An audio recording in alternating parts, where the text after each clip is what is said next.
G'day guys, 10 Tony TV here and welcome to another episode of my Moneyball FM save here on my YouTube channel. Hope you're enjoying this save as much as I'm enjoying bringing this save to you. Today we have our next Charlton chat, where we review the month of February 2025. And let's get right into it. G'day guys, welcome to Charlton chat for February 2025. And we are reviewing the February 25 month for Charlie Cosmo and his Charlton side.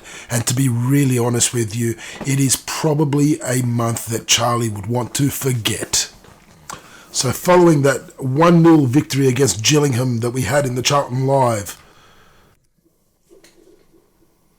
Charlie's side hosted Harrogate Town at home, and it was a devastating 2-1 loss. A red card to Dan Moss in the 47th minute meant that Charlton were down to 10 men and had a very hard job of trying to keep their 1-0 lead after that, and ultimately Harrogate just were too good in the end. We'll have a look at the goals. First was the goal to Miles Peart-Harris for Charlton. Came courtesy of a corner. Curry with the corner. Johnston gets a Gilson, and then with a shot, the rebound falls to Peart-Harris, who puts that loose ball in. And then in the 70th minute, Charlton already down to 10 men at this point, and March with a nice goal after the through ball from Hill. And then in the 92nd minute, Gibson with the throw-in. Comulus finds March, the goal scorer from before. Asare with a shot from distance. And Maynard Brewer probably should have done better, but it was a 2-1 loss there. Also, injuries still hampering the side, but then it was away to Grimsby and yet another loss, a 1-0 loss in a match that Charlton really dominated. It was all Charlton. They just couldn't finish. The goal coming in the 21st minute courtesy of Jason Svab. Oh, I can't pronounce his name. It was a corner to Grimsby. Bit of a kerfuffle at the back there trying to clear it, and Sven Borson for Grimsby putting that in. Then we saw a 4-1 victory for Charlie Cosmo's side against Port Vale at home. A very good victory. Matt Godden getting a brace, adding to his goal tally yet again.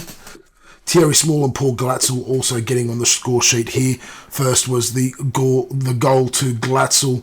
Fusey here with the ball, cuts it inside. Glatzel with a first-time touch. Dennis had no chance there. From there, it was Godden who got the next goal to bring Charlton up to 2-0. A good cross from Glatzel, getting an assist again this time, and a good header to finish. Then Port Vale got their one goal. A very good finish from Chislett there, putting it into the top right-hand corner. But then yet again, Charlton showing dominance from set pieces, and Small with a nice, low, powerful finish there into the bottom corner. And then Godden getting his second goal of the game with the courtesy of a penalty to make it 4-1 in a game that Charlton did dominate. And then it was a 1-1 draw to Forest Green. And this was a game that, to be honest, was a very even match in the end. Goals, both of them coming in injury time. Charlton probably lucky considering they were down to 10 men as well as of the 81st minute. But here are the goals. Glatzel with a strong finish from about 20-25 yards out in the 93rd. And then in the 96th minute, a defensive blunder there, allowing Wilson to go essentially one-on-one with the keeper. But yes, Ellis Taylor getting red carded, so he would be out for the next match. Miles Peart-Harris injured again, so injuries once again hampering Charlie Cosmo's team selections. And then it was on to Notts County, who are just behind Charlton in the league. And in a game which, to be honest, Notts dominated for part of it and then Charlton dominated for part of it, it was actually a very fair result in the end, 2-2 draw. Goals coming early for Notts County in the first half.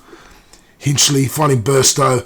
Again, Maynard Brewer probably should have done more with that. And then Musaba was tackled, getting the ball back and makes a good run down that right-hand side, crosses it in, and Burstow, very strong finish there.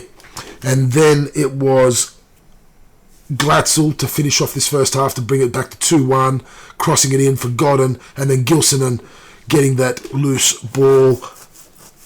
And then a penalty kick in the second half, allowing Godden to get on the score sheet once again to make it 2-2. That meant that Charlton ended up 3 points now behind Colchester, 8 points clear of Notts County in third, and 13 points clear of the playoff spots to stay in the automatic promotion.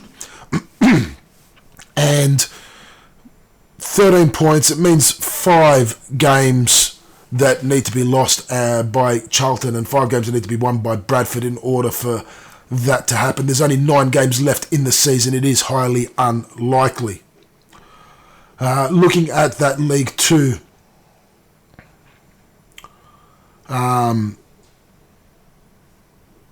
let's have a look at that League 2 table and look at the stats. Godden, still the leading goal scorer, 32 goals now. It was 28 at the end of last month. It is 32. He's gotten 4 goals this month. His closest rival, Burstow, with 19, and then Dalby with 17. Again, all 5 players from Charlton in those highest average rating stats. And Godden up there with the most man of the match or player of the match awards, equal top with Tomlinson, Burns, Motoye and Burstow, 5 apiece. Glatzel's third in the most assists, only 2 behind Musaba, 1 behind Corners from Port Vale. So the players doing quite well there. Where to now for Charlie Cosmo's side? Well, they've got a very, very big couple of months ahead of them.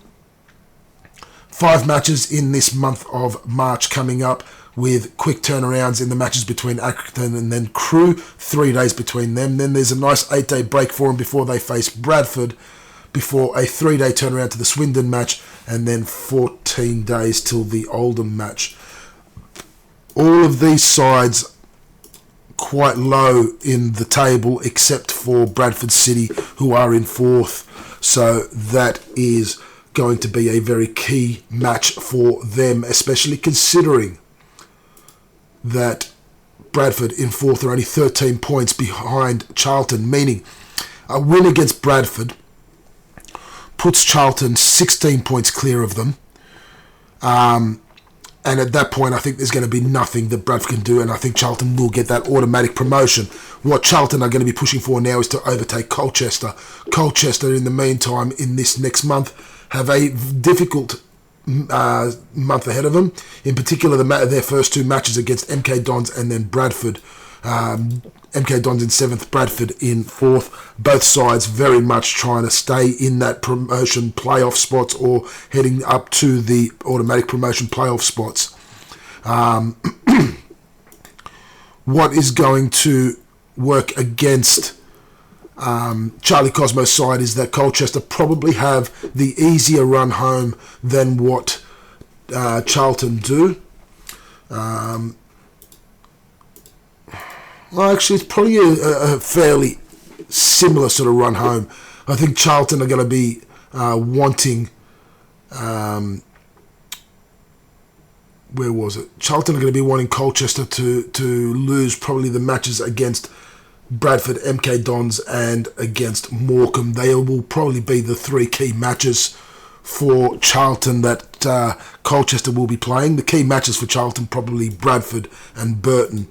The other ones should be an easier time of winning for Charlton. You should and would think.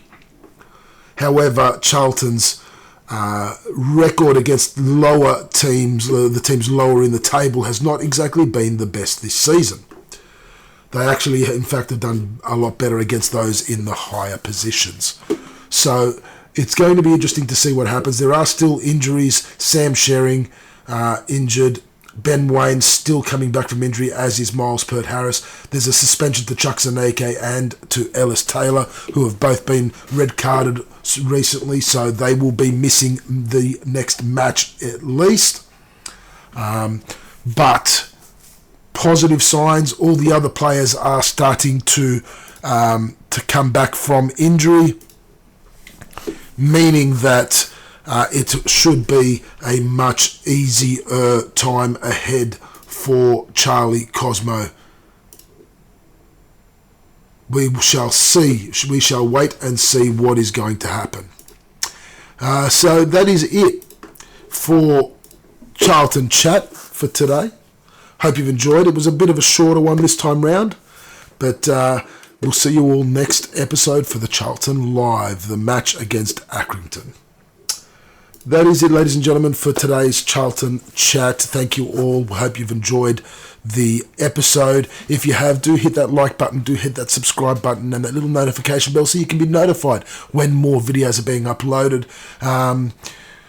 And if you haven't yet, do go down into the description of this video. Check out the link to the Discord channel, the Checkpoint Lounge, a very fun community to be in. A lot of exciting things happening, people interacting with each other. It is a very good place to be. Until next time, 10 Tony TV signing out.